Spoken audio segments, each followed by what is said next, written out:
சின்ன மருமகள் அப்கமிங் எபிசோடில் இங்கே போலீஸு வந்து நேராக ராஜாங்க வீட்டை சோதனை பண்ணுறாங்க. சோதனை பண்ணுறதுல இங்கே கஞ்சா செடி, அந்த போதை செடி மூட்டைகளை அப்படியே அவங்களுடைய கெஸ்ட் ஹவுஸ்லேருந்து கைப்பற்றுறாங்க போலீஸு. அதை கைப்பற்றினோடனே இங்கே போஸால் ஒன்றுமே பண்ண முடியல. இருந்தாலுமே இதை யார் வச்சது அப்படிங்கிறது அங்கே இருக்கிற யாருக்குமே தெரியல. அப்போதைக்கு கொஞ்சம் போஸ் நிம்மதி அடைகிறான். ஏன்னா அங்கே கிடச்சிருக்கு, ஆனால் இது யார் வச்சாங்கிறது யாருக்கும் தெரியாதுன்னு சொல்லி அவன் சந்தோஷப்படுறான். போலீஸ் வந்து இந்த போதைச்செடி எல்லாமே உங்கள் கெஸ்ட் ஹவுஸில் தான் கிடச்சிருக்கு சார். அப்போது இதுக்கு யார் காரணம் அப்படின்னு கேட்கும்போது இங்கே ராஜாங்கம், இங்கே பாருங்க ஐயா, இந்த வீட்டில் இது மாதிரி விஷயங்களை யாருமே பண்ண மாட்டாங்க.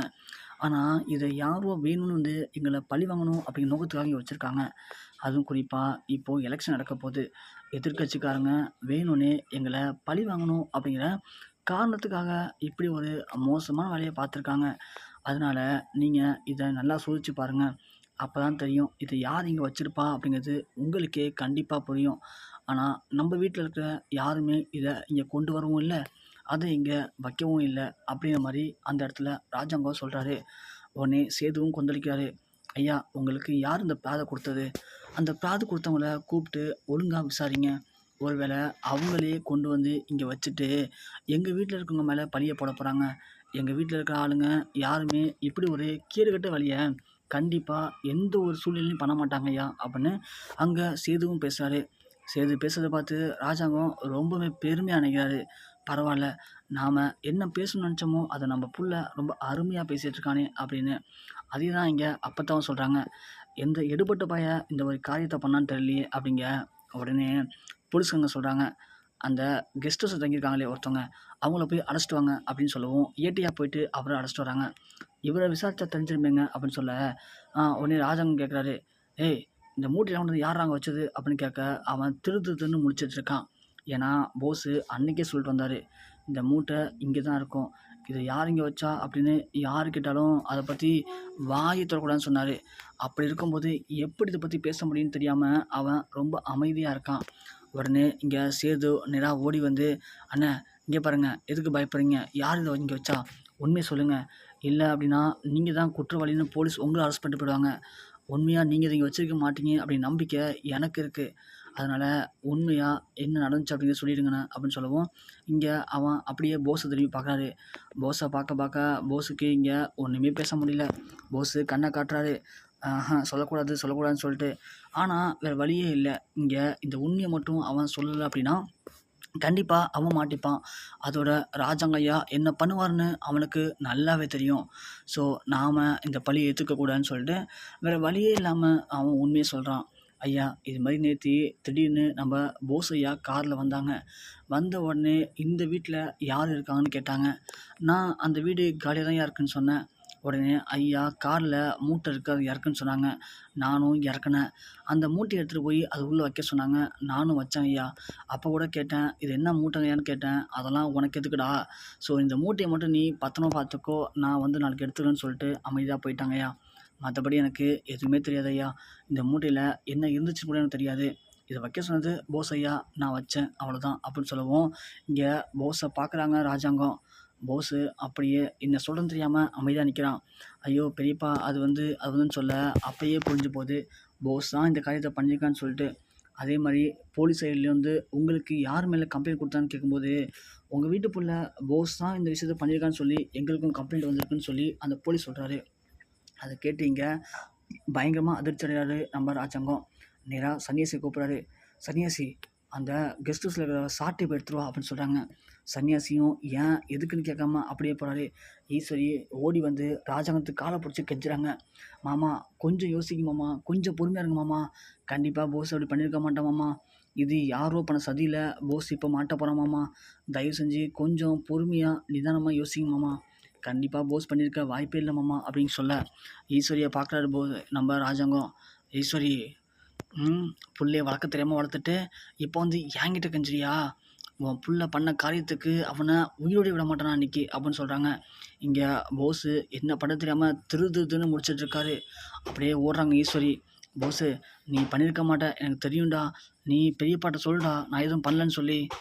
அப்படின்னு சொல்கிறாங்க ஈஸ்வரி. ஆனால் போஸு எதுவுமே பேசாமல் நான் அப்படியே அமைதியாக நிற்கவும் இங்கே சன்னியாசி போயிட்டு அந்த சவுக்கை கொண்டாந்து கொடுக்குறாரு ராஜாங்கத்திட்ட. ராஜாங்கம் அந்த சவுக்கை எடுத்து போஸை பயங்கரமாக அடிக்கிறாரு. போஸு அப்படியே கதறான், வலியில் துடிக்கிறான். ஆனால் அப்போ கூட இந்த ஈஸ்வரி கதறாங்களே தவிர, போஸு நான் பண்ணது தவறு தான், தெரியாமல் பண்ணிட்டேன் அப்படின்ற மாதிரி அவன் வாயிலேருந்து எந்த ஒரு வார்த்தையும் வரவே இல்லை. அப்படியே அடிக்கிறத பார்த்துட்டு போலீஸ், ஐயோ ஐயா நிப்பாட்டுங்க நிப்பாட்டுங்க, நீங்கள் அடிக்கிறத பார்த்தா அவன் செத்துக்கிட்டு போயிட போகிறான், இவன் மிகப்பெரிய குற்றவாளி. இந்த போதை செடி வழக்கு அப்படிங்கிறது ரொம்ப வருஷமாக நம்ம ஊரில் போயிட்டுருக்கு.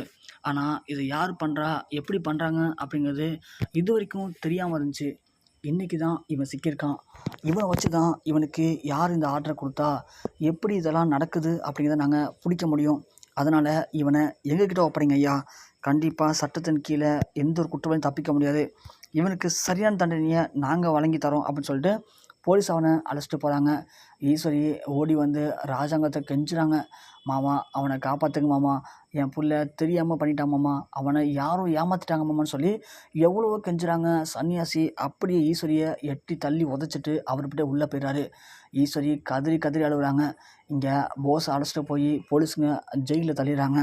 ஒரு பக்கம் கருப்பு சேதும் பேசிக்கிறாங்க.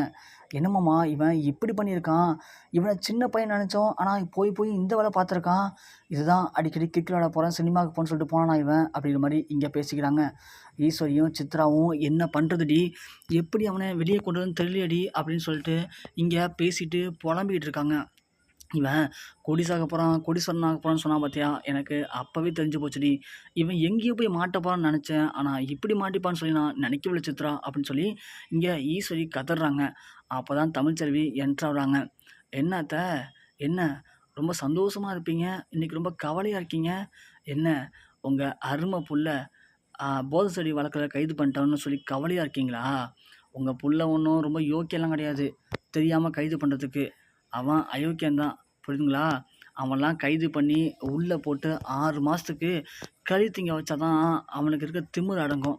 அவன் என்கிட்டயே தப்பானதுக்கு முயற்சி பண்ணால, அவனை அப்போவே கண்டிப்பாக பழி வாங்கணும்னு நினச்சேன். ஆனால் அதுக்கான சந்தர்ப்பம் அமையல, வாய்ப்பும் கிடைக்கல.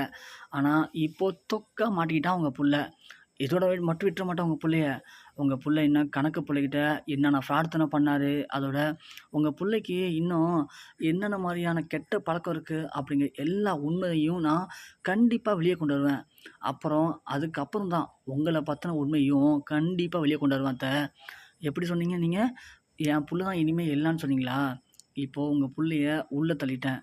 இனிமேல் என்ன, எங்களுடைய பெரிய மாமாவும் கண்டிப்பாக மனசு மாறி சேது தான் என் புள்ள, ஒழுக்கம்னா அது கண்டிப்பாக என் பிள்ளைக்கு இருக்கிறது தான் எல்லாமே அப்படின்னு சொல்லி அவரே அவருடைய வாயால் சேதுவை கூப்பிட்டு மற்ற வேலைகளை பார்க்க சொல்லுவார். அது நீங்கள் பார்க்க தான் போகிறீங்க. அதுக்கப்புறமா நான், பெரிய மாமா, சேது எல்லாருமே ஒன்று சேர்ந்துருவோம்.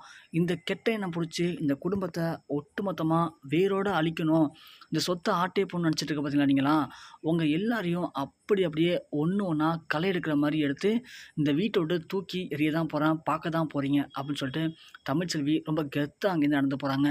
அதை பார்த்த ஈஸ்வரியால் ஒன்றுமே பேச முடியல. அப்படியே வாயடிச்சு போய் நிற்கிறாங்க.